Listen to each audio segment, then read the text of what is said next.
Welcome to the Be Your Best Self blog by Marcia Abbott. No big deal. Good things come to those who sweat. It's the mantra I see painted on the wall every week at Orange Theory, the gym where I have a membership. Every single week, I stare at that phrase as I'm dripping sweat from the treadmill and rower exercises that they walk us through. Every single week, it's what I see. It's always there. It's always the same. But not this week. This week, as I read that mantra, it hit me in a completely different way. And it made me wonder if good things really do come to those who sweat. According to my father, and from all that I have learned from him over the years, he would argue that this phrase would in fact be all wrong.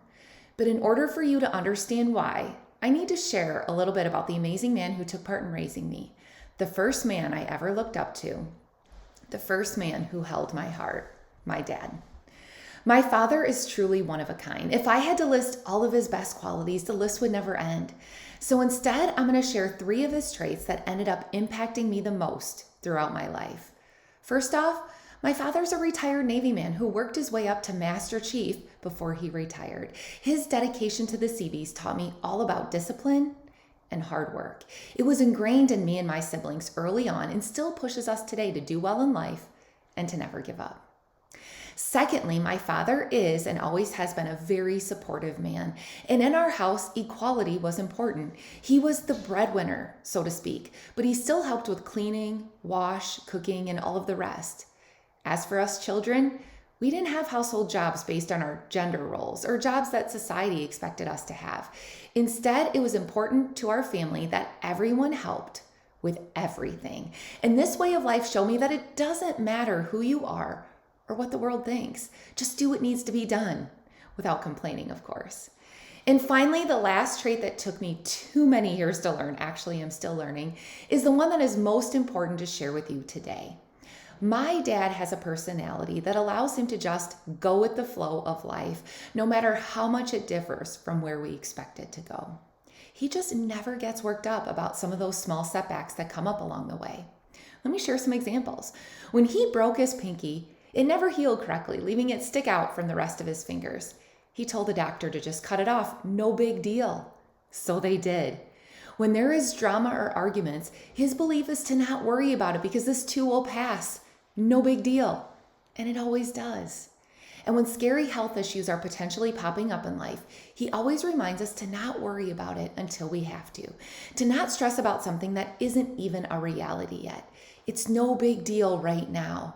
And really, it isn't in that moment. He just is this way. He's always been this way. And I admire him for that. What I wouldn't give to carry with me some of that attitude in my own life. So this week, when I read this phrase on the gym wall, good things come to those who sweat, I suddenly realized what my father's been trying to teach us all along. And here is what he would say to those words.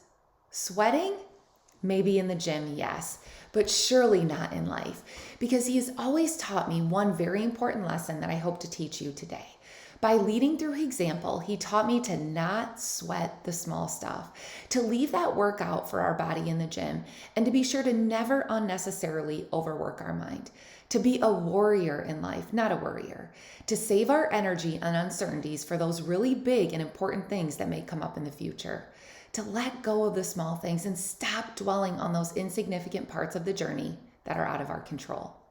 So going forward every single week as I hit the gym and I see those famous words painted on the wall, those words of good things come to those who sweat, I'm not going to think about how much of a workout my body is getting in that moment. Instead, I'm going to use those words as a reminder to check myself and make sure my mind is getting the right kind of workout too. I'm going to make sure that it is not sweating too much, especially over those small things that tend to happen in life. Because truthfully, when we think about all that we have been through and all that we have yet to travel, my dad really is right. Usually those things we're sweating about really end up being no big deal. In the grand scheme of life, they end up being no big deal at all. For those of you struggling with something in life, or if you have a topic of interest that you want me to talk about in this blog, email me at beyourbestselfblog@gmail.com. Let's work together to be our very best selves. Click below on the subscribe button for my weekly updates.